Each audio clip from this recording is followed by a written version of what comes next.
5 years have passed since I began regretting my divorce. Suddenly, my former in-laws got in touch, and now I'm about to reunite with my ex-wife.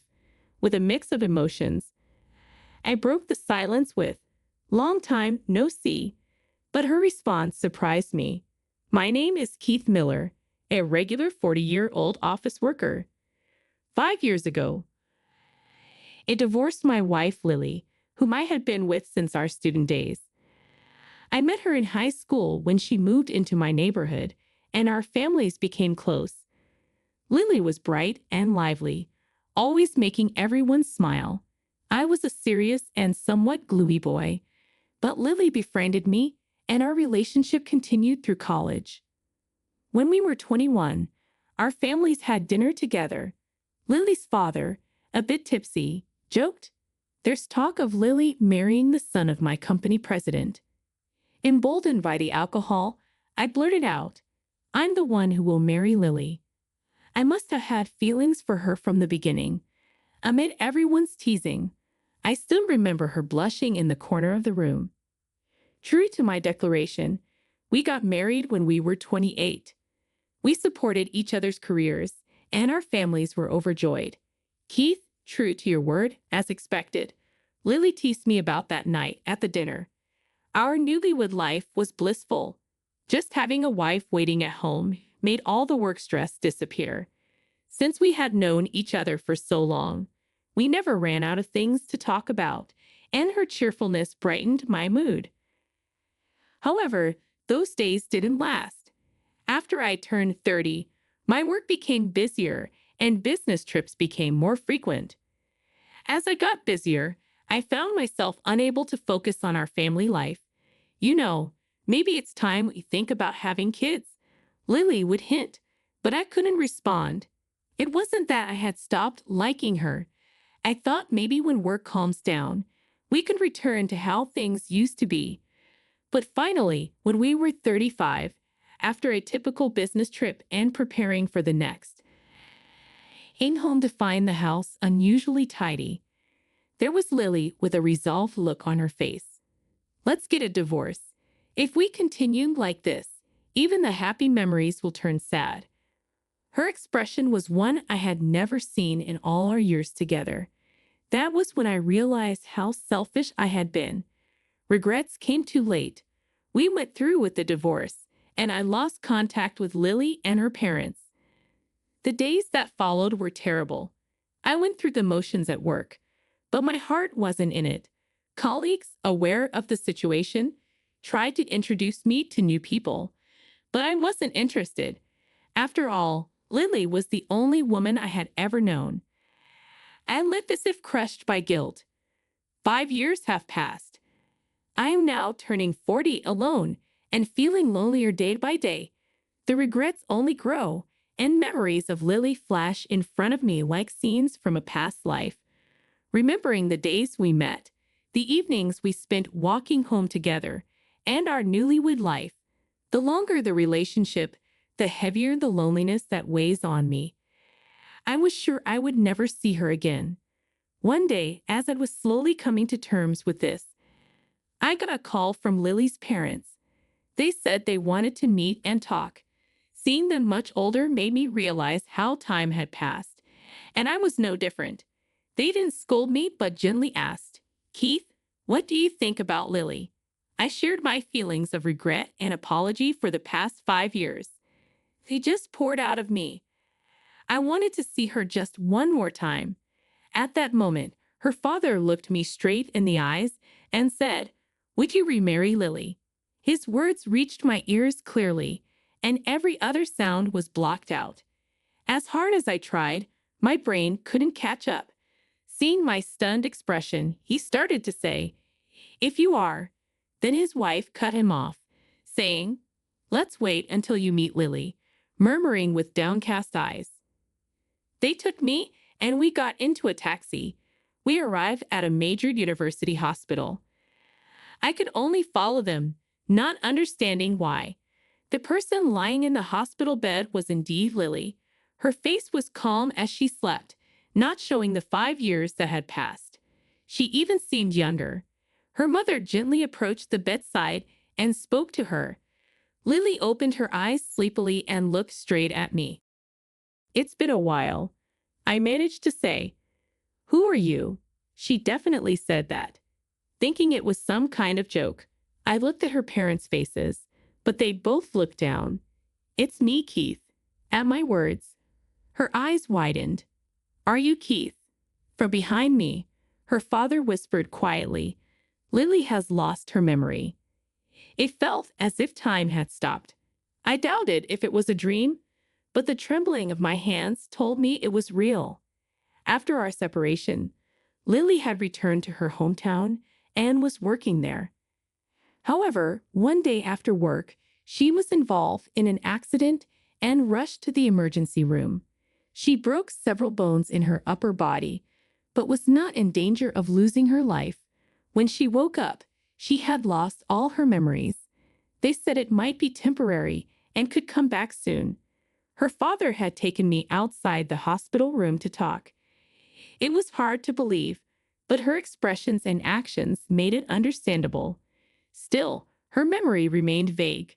She could barely remember her childhood and family, but other details were lost. Lily's memory was jumbled, with names and faces eluding her.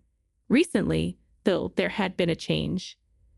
Her father told me that she had started to remember fragments of her days with me, but the timeline was messed up and her memories were all mixed up.